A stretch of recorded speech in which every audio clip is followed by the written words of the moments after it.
apoiamento. Breaking News, CNN. A gente interrompeu o Caio porque o ministro Sérgio Moro já está lá, vamos ouvir.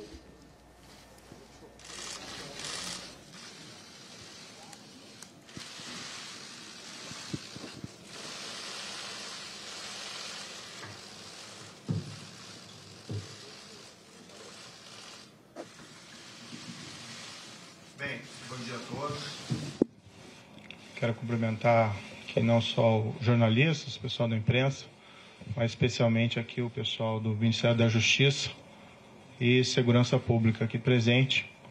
Muitos também gostariam de estar aqui presentes, mas nós buscamos ao máximo evitar aí aglomerações, né? Nem conseguimos totalmente, mas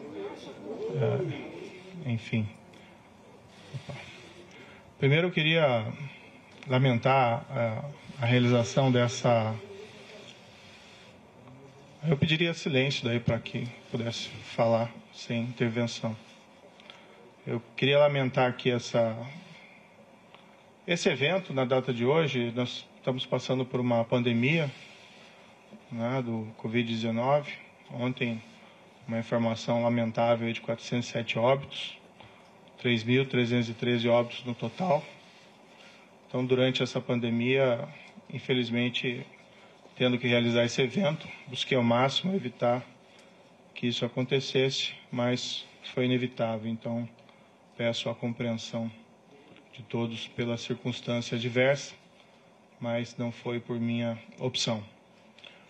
Antes de entrar no assunto específico, eu queria fazer só algumas reflexões gerais para poder justificar minhas decisões. Antes de assumir o cargo de ministro da Justiça e Segurança Pública, eu fui juiz federal por 22 anos, tive diversos casos criminais relevantes e desde 2014, em particular, nós tivemos a Operação Lava Jato, que mudou o patamar de combate à corrupção no país. É claro que existe muito ainda a ser feito, mas aquela grande corrupção, que em geral era impune, esse cenário foi modificado.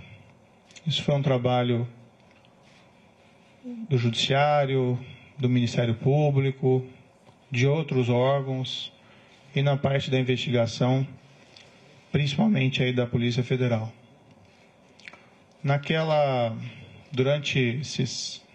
Desde 2014, né, na Lava Jato, a gente sempre tinha uma preocupação constante de uma interferência do Executivo nos trabalhos da investigação. E isso poderia ser feito de diversas formas: troca do diretor-geral, assim que houvesse causa, troca do superintendente.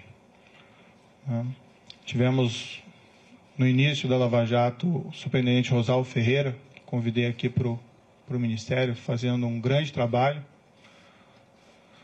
Depois foi sucedido pelo superintendente Valeixo, né, também nomeado diretor-geral da Polícia Federal, fazendo também um grande trabalho. Houve essa substituição, mas essa substituição na época foi pela aposentadoria, né, do Dr. Rosalvo. E, enfim, foi garantida a autonomia da Polícia Federal, né, durante esses trabalhos lá de investigação. É certo que o governo da época tinha inúmeros defeitos, né, aqueles crimes gigantescos de corrupção que aconteceram naquela época, mas foi fundamental a manutenção da autonomia da PF para que fosse possível realizar esse trabalho, seja de bom grado ou seja pela pressão da sociedade. Essa autonomia foi mantida, isso permitiu que os resultados fossem alcançados. Isso é até um ilustrativo, né, da importância de garantir Estado de Direito, Rule of Law, autonomia das instituições de controle e de investigação. Lembrando aqui até um episódio que num domingo qualquer, durante aquelas investigações, lembro que foi o então superintendente, Maurício Valeixo, que recebeu uma ordem de soltura ilegal do presidente Luiz Inácio Lula da Silva, então condenado por corrupção, preso. Essa ordem emitida por um juiz incompetente, depois disso foi reconhecido nas demais instâncias. Foi graças à autonomia dele e ao sentimento da necessidade de cumprimento do dever que ele comunicou às autoridades judiciárias e foi possível rever essa ordem de prisão ilegal antes que ela fosse executada, a demonstrar o empenho dessas autoridades e da importância da autonomia das organizações de controle. No final de 2018, isso é uma história um pouco repetida, eu recebi convite do então eleito presidente da República, Jair Bolsonaro, e isso eu já falei publicamente diversas vezes. É fácil repetir essa história, porque essa história é absolutamente verdadeira. E fui convidado a ser ministro da Justiça e da Segurança Pública. O que foi conversado com o presidente, lembro, foi no 1º de novembro, foi que nós teríamos um compromisso com o combate à corrupção, o crime organizado e a criminalidade violenta. Inclusive foi me prometido na ocasião carta branca para nomear todos os assessores, inclusive desses órgãos, né, policiais, como a Polícia Rodoviária Federal e a própria Polícia Federal. Na ocasião, né, até aproveitando aqui um breve parênteses para desmistificar um dado, foi divulgado equivocadamente por algumas pessoas que eu teria estabelecido como condição para assumir o Ministério da Justiça uma nomeação ao Supremo Tribunal Federal. Nunca houve essa condição, tá? Até porque seria algo de aceitar um cargo de ministro da Justiça pensando em outro. Isso não é da minha natureza. Eu realmente assumi esse cargo, fui criticado, entendo essas críticas, né, mas a ideia era realmente buscar, num nível de formulador de políticas públicas aqui, numa alta posição do Executivo, de aprofundar o combate à corrupção e levar, né, esse maior efetividade em relação também à criminalidade violenta e ao crime organizado. Tem uma única condição que eu coloquei, não ia revelar, mas agora isso acho que não faz mais sentido, manter o segredo. Isso pode ser confirmado tanto pelo presidente como o general Heleno. Eu disse que, como eu estava abandonando 22 anos da magistratura, contribuí 22 anos para a Previdência e perdia, né, saindo da magistratura, essa Previdência. Pedi apenas, já que nós íamos ser firmes contra a criminalidade, especialmente a criminalidade organizada, que é muito poderosa, que se algo me acontecesse, né, pedi que a minha família não ficasse desamparada sem uma pensão. Foi a única condição que eu coloquei para assumir essa posição específica no Ministério da Justiça. Permito-me aqui dizer que o presidente concordou com esse compromisso, nem foi uma condição, o combate à corrupção, criminalidade violenta, criminalidade organizada, né? Falou até publicamente que me daria a carta branca. Eu já tinha uma expertise por trabalhar, né, com polícia, como juiz, evidentemente, em relação à criminalidade organizada, e aceitei, mais uma vez, com aquele intento de realmente fazer com que as coisas evoluíssem. E minha avaliação na época é que essa aceitação ao convite foi muito bem acolhida pela sociedade. Também me via como estando no governo, como um também garantidor. Claro que existem outras instituições importantes, Judiciário, Supremo Tribunal Federal, Ministério Público, mas entendi que pelo meu passado de juiz e meu compromisso com o Estado de Direito, que eu também poderia ser aí um garantidor, né, da lei e da imparcialidade e autonomia dessas instituições. Dentro do Ministério, me permito aqui algumas reflexões, a palavra mote tem sido integração. Né? Nós atuamos muito próximos das forças de segurança estaduais, até mesmo municipais. Né? Nós realmente trabalhamos duro contra a criminalidade organizada. Ouso aqui dizer, claro que tudo isso é sujeito a críticas e segundas opiniões, né? Mas que não houve um combate tão efetivo à criminalidade organizada como houve durante essa gestão do Ministério da Justiça e Segurança Pública, trabalhando não contra, mas com os governos estaduais. Tivemos o caso, por exemplo, da transferência e isolamento das lideranças do PCC. Tivemos recentemente a prisão do maior autoridade do PCC em liberdade, 20 anos foragido no exterior, graças a um trabalho de investigação eficiente da Polícia Federal. Tivemos recorde de apreensão de drogas no combate ao crime organizado. Isso é importante, tirar droga das ruas, né? Cocaína, maconha. Isso feito pela Polícia Federal, isso feito pela Polícia Rodoviária Federal, também um belíssimo trabalho aqui desenvolvido, né? Pela Força Nacional nos locais em que ela atua. Tivemos aí recorde de destruição de plantações de maconha no Paraguai, que é o nosso principal fornecedor.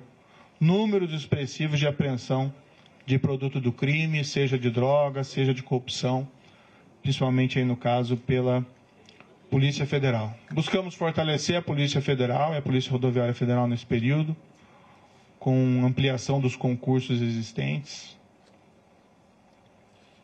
Empregamos aí maciçamente a Força Nacional em todo o território nacional. A Força Nacional é uma instituição que, a meu ver, deveria ser fortalecida. Nós estamos lá defendendo no Congresso Nacional uma emenda à Constituição para tornar ela uma instituição prevista ali na Constituição, para que nós possamos ter, com o tempo, também um corpo próprio, sem prejuízo dos mobilizados, sem prejuízo dos requisitados do Estado, que nós queremos fortalecê-la. Ela tem sido muito demandada e às vezes nós sentimos que nós não temos aí a perna suficiente. E ela atendeu diversas emergências de segurança pública nesse período, lá no Ceará, por mais de uma vez, espalhadas aí em terras indígenas, enfim, no nosso projeto Em Frente Brasil. Nós criamos o CIOP, né? Secretaria de Operações Integradas, até nessa linha de fortalecer a integração. A CIOP desenvolveu um programa chamado Horus e Vigia, que é talvez um dos primeiros programas realmente efetivos aí para controle de fronteiras no nosso país, e trabalha em conjunto com as forças de segurança estaduais. Investimos em inteligência com os centros de fusão, saímos trabalhando também em outras áreas. Várias outras áreas aqui do Ministério da Justiça também tiveram, a meu ver, um bom ganho de efetividade, área do consumidor, área de imigração, a Senajus. Enfim, aqui é só um retrato, né? Queria fazer algumas justificativas. No momento, o Ministério da Justiça está voltado principalmente ao enfrentamento da pandemia. Né? Isso prejudicou um pouco os planos em curso, embora eles continuassem. Mas estamos cuidando principalmente de IPI, vacinação, de atenção às forças de segurança, de coordenação, de se preocupar com o Plano Nacional de Segurança. Enquanto o COAF esteve no Ministério da Justiça, e eu não pedi que o COAF viesse, mas foi proposto que ele fosse colocado na estrutura do Ministério da Justiça. Nós os fortalecemos. Depois ele acabou sendo transferido para outros órgãos. Até onde teve presente, a estrutura fortalecida se manteve. Acho que isso é muito positivo. Também é um órgão de inteligência importantíssimo, que nós devíamos, inclusive, aumentar a sua estrutura e melhorar o seu funcionamento. Tivemos aí o projeto de lei anticrime, que foi a principal mudança legislativa, né, durante o nosso período de gestão. várias alterações, facilitação também de venda de drogas. O DEPEN fez um trabalho também fantástico aqui no Ministério Público, também a Senad. Desculpe aqui um pouco cansativo todas essas reflexões. O projeto de lei anticrime poderia ter avanços maiores, infelizmente não foi aprovado em sua totalidade, mas ainda assim, na minha avaliação, ele representou um grande balanço. E eu lembro aqui, num dos primeiros projetos que nós fizemos no Ministério da Justiça, logo no início, foi uma campanha motivacional, né, para os servidores. E o tema era faça a coisa certa sempre. Então, esse sempre foi o mote, sempre foi a palavra, a frase de ordem do Ministério da Justiça e da Segurança Pública. Faça a coisa certa, não importa as circunstâncias, arque com as consequências, isso faz parte. Acho que com tudo isso, nós conseguimos resultados expressivos, alguns deles eu já mencionei, como as questões de combate ao crime organizado, mas nós tivemos, aqui permito-me dizer, uma redução expressiva da criminalidade, né, em 2019. Tudo bem, já tinha uma queda em 2018, mas em 2019 nós tivemos uma queda em percentuais sem precedentes históricos, né, menos 19% de assassinatos. Outros crimes também caíram percentualmente de maneira até mais significativa. Mais de 10 mil brasileiros deixaram de ser assassinados. Claro, né, é um resultado compartilhado com os estados, com os municípios, onde tem combate à violência, ninguém tem dúvida disso, ninguém quer invocar esse mérito específico de maneira exclusiva, até porque a proposta do Ministério da Justiça sempre foi integração. Não importa o resultado, não quem leva a medalha no final. Mas é muito significativo, e isso me deixa muito feliz, que nesse primeiro ano nós tivemos resultados assim tão positivos para a queda de violência, que era uma grande aspiração da população brasileira. Claro que temos ainda que melhorar muito esse cenário, mas, enfim, isso é um trabalho que é permanente e duradouro.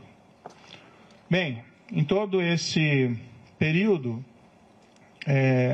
tive apoio, né, do presidente Jair Bolsonaro em vários desses projetos, outros nem tanto, mas a partir do segundo semestre do ano passado, passou a haver uma insistência do presidente da troca do comando da Polícia Federal. Isso, inclusive, foi declarado publicamente pelo próprio presidente. Houve primeiro um desejo de trocar um superintendente da Polícia Federal do Rio de Janeiro. Sinceramente, não havia nenhum motivo para essa substituição. Mas conversando com o superintendente em questão, ele queria sair do cargo, né, por questões exclusivamente pessoais. Então, nesse cenário, acabamos concordando, eu e o diretor-geral, em promover essa troca, com uma substituição técnica, com uma substituição de um indicado pela polícia. Agora, tem que fazer uma referência bastante rápida, né? Eu não indico superintendentes da Polícia Federal. Tá? A única pessoa que eu indiquei na Polícia Federal foi o diretor, o Maurício Valeixo. Não é meu papel fazer indicações aí de superintendentes. E assim tem sido no Ministério como um todo. Eu sempre tenho solicitado, dado autonomia, né, ao pessoal que trabalha comigo, a palavra certa não é subordinado, é equipe, para que eles façam as melhores escolhas, né? Assim se valoriza aí os subordinados, desculpe, a equipe, e as escolhas técnicas, né? Eu tinha notícia quando eu assumi aqui o Ministério da Justiça, de que pelo menos havia rumores de que a Polícia Rodoviária Federal tinha algumas superintendências, indicações políticas. Eu escolhi o diretor-geral, Adriano Furtado, está aqui presente, e ele pode ser testemunhar o que eu disse para ele na ocasião, que eu falei, escolha tecnicamente, né? O que não é aceitável de maneira nenhuma são essas indicações políticas.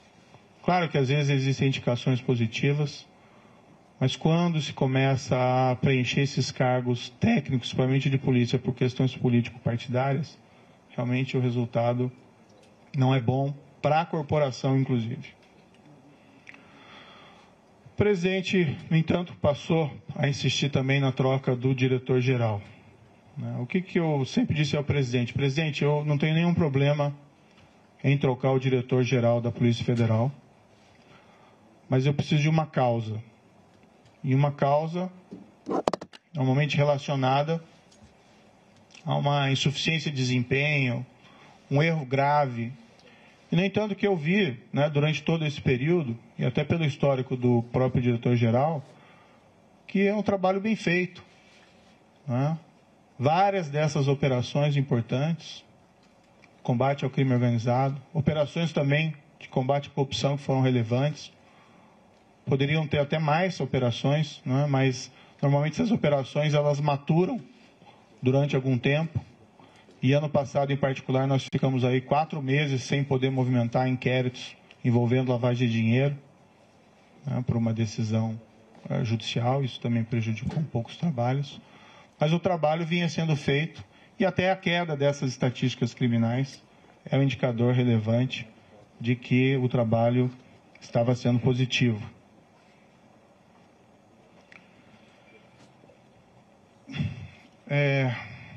Não é uma questão do nome. Tem outros bons nomes para assumir o cargo de diretor da Polícia Federal. Há outros delegados igualmente competentes. O grande problema de realizar essa troca, primeiro, haveria uma violação de uma promessa que me foi feita inicialmente, que eu teria carta branca. Em segundo lugar, não haveria uma causa para essa substituição. E estaria claro que estaria havendo ali uma interferência política na Polícia Federal, o que gera um abalo na credibilidade. Não minha, mas minha também, mas também do governo, desse compromisso maior que nós temos que ter com a lei, com o Rule of Law, e ia ter impacto também, na minha opinião, na própria efetividade da Polícia Federal. Ia gerar uma desorganização. Não aconteceu durante a Lava Jato, a despeito de todos os problemas de corrupção dos governos anteriores. Houve até um episódio em que foi nomeado um diretor no passado com o intuito de interferência política e não deu certo, ficou pouco mais de 3 meses. A própria instituição rejeitou essa possibilidade. E o problema é que nas conversas com o presidente, e isso ele me disse expressamente, que não é só a troca do diretor-geral. Haveria também a intenção de trocar superintendentes, novamente o superintendente do Rio de Janeiro,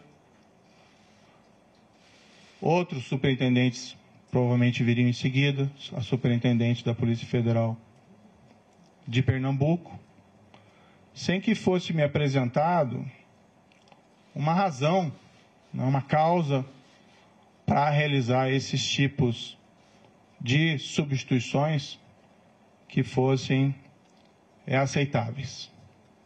Dialoguei muito tempo com o presidente, busquei postergar essa decisão, às vezes até sinalizando que poderia concordar no futuro, com essa possibilidade. E até num primeiro momento pensando, não, de repente pode ser feito, pode ser alterado, mas cada vez mais me veio a sinalização de que seria um grande equívoco realizar essa substituição. Ontem, conversei com o presidente, houve essa insistência do presidente, falei ao presidente que seria uma interferência política, ele disse que seria mesmo. Falei que isso teria um impacto para todos, que seria negativo. Mas, para evitar uma crise, durante uma pandemia, não tenho vocação aí para carbonário, muito pelo contrário, acho que o momento é inapropriado para isso. Eu sinalizei, então, vamos substituir o Valeixo por alguém que represente a continuidade dos trabalhos, alguém com um perfil absolutamente técnico e que fosse uma sugestão minha também. Na verdade, nem minha, uma sugestão da própria Polícia Federal. Eu sinalizei com o nome do atual diretor executivo da Polícia Federal, Disney Rossetti. Eu nem tenho uma grande familiaridade com Disney Rossetti, mas é uma pessoa de carreira, de confiança.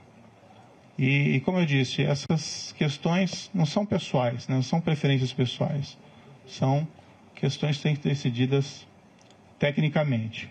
Fiz essa sinalização, mas não obtive resposta. O presidente tem a preferência por alguns nomes que seriam da indicação deles. Eu não sei qual que vai ser exatamente a escolha. Foi ventilado o nome de um delegado que passou mais tempo no Congresso do que na ativa, na Polícia Federal.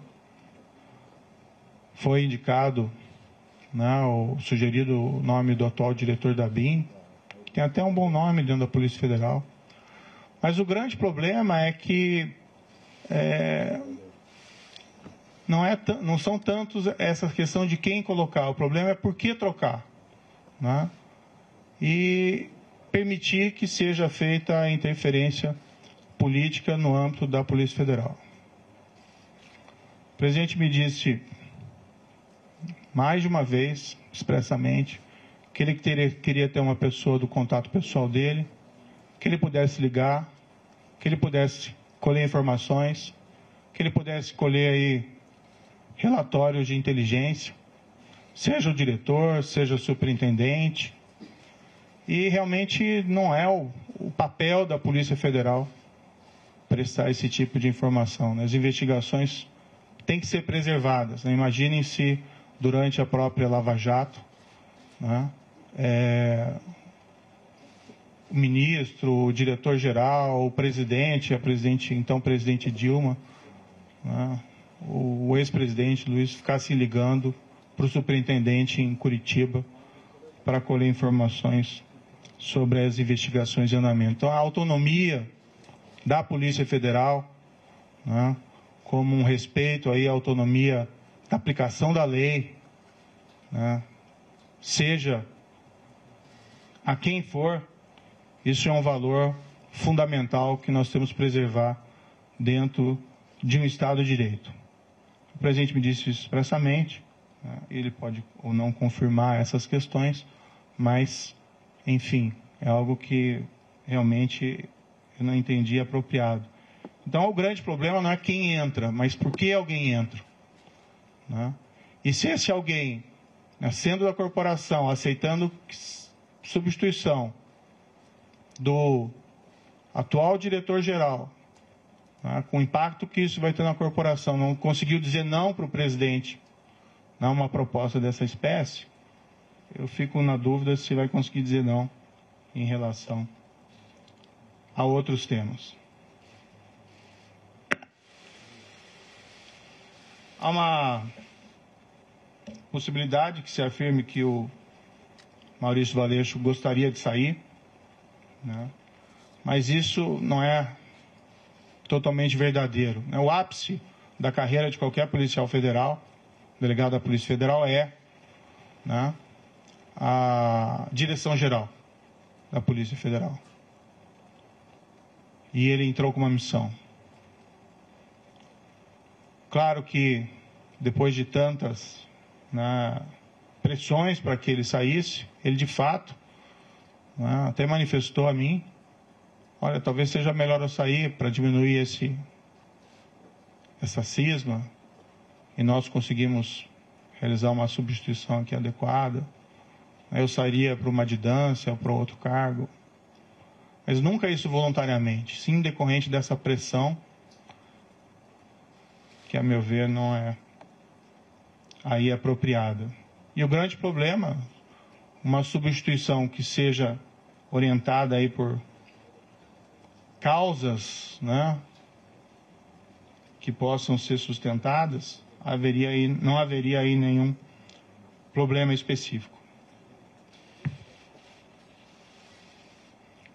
presidente também me informou que tinha preocupação, né, com inquéritos em curso no Supremo Tribunal Federal e que a troca também seria oportuna da Polícia Federal por esse motivo. Também não é uma razão que justifique a substituição, até algo que gera uma grande preocupação. Enfim, eu, né, sinto que eu tenho o dever de tentar proteger a instituição, a Polícia Federal. E por todos esses motivos, eu ainda busquei uma solução alternativa, né, para tentar evitar aí uma crise política durante uma pandemia. Acho que o foco deveria ser o combate à pandemia, mas entendi que eu não podia aí deixar de lado esse meu compromisso com o Estado de Direito. A exoneração que foi publicada, eu fiquei sabendo pelo Diário Oficial, né, pela madrugada. Eu não assinei esse decreto. Em nenhum momento isso foi trazido, em nenhum momento o diretor-geral da Polícia Federal apresentou um pedido formal de exoneração. Depois ele me comunicou que ontem à noite recebeu uma ligação dizendo que ia sair exoneração a pedido e se ele concordava, né? Ele disse, como é que eu vou concordar com alguma coisa? Eu vou fazer o quê, né? Se ele já está sujeito à exoneração a pedido ou à exoneração ex officio. Mas o fato é que não existe nenhum pedido que foi feito de maneira formal. Eu, sinceramente, fui surpreendido. Achei que isso foi ofensivo. Vi que depois a SECOM afirmou que houve essa exoneração a pedido, mas isso, de fato, não é verdadeiro. Para mim, esse último ato também é uma sinalização de que o presidente me quer realmente fora do cargo, né? Não me quer presente aqui dentro do cargo, porque essa precipitação na realização da exoneração não vejo aí muita justificativa. Eu tenho até outras divergências, tive outras divergências com o presidente federal, com o presidente da República durante essa permanência aqui. Tive muitas convergências, recebi apoio do presidente em diversas ocasiões importantes, assim como dei apoio ao presidente da República em várias circunstâncias. Tive pontuais divergências, mas eu acho que como ministro, né, eu estou numa relação que eu tenho que preservar também a questão da hierarquia. Mas não vou aqui falar dessas outras divergências, isso fica para uma outra ocasião. De todo modo, meu entendimento foi que eu não tinha como aceitar essa substituição. Há uma questão envolvida também da minha biografia como juiz, de respeito à lei, ao Estado de Direito, à impessoalidade, né, no trato das coisas com o governo. E eu vivenciei isso durante a Lava Jato. Né, seria ali um tiro da Lava Jato se houvesse substituição de delegados, superintendentes naquela ocasião. Então eu não me senti confortável. Tenho que preservar, né, a minha biografia, mas acima de tudo eu tenho que preservar o compromisso, que foi o compromisso que eu assumi inicialmente com o próprio presidente, que nós seríamos aí firmes no combate à corrupção, crime organizado e criminalidade violenta. E um pressuposto necessário para isso, né, é que nós temos que garantir aí o respeito à lei, a própria autonomia da Polícia Federal contra interferências políticas. Certo, o presidente indica, ele tem essa competência, ele indica o diretor-geral, mas ele assumiu um compromisso comigo inicial de que seria uma escolha técnica, que eu faria essa escolha, e o trabalho vem sendo realizado. Poderia ser alterado o diretor-geral desde que eu tivesse uma causa consistente. Não tendo uma causa consistente e percebendo que essa interferência política pode levar a relações impróprias entre o diretor-geral, entre os superintendentes, com o presidente da República, é algo que realmente eu não posso concordar.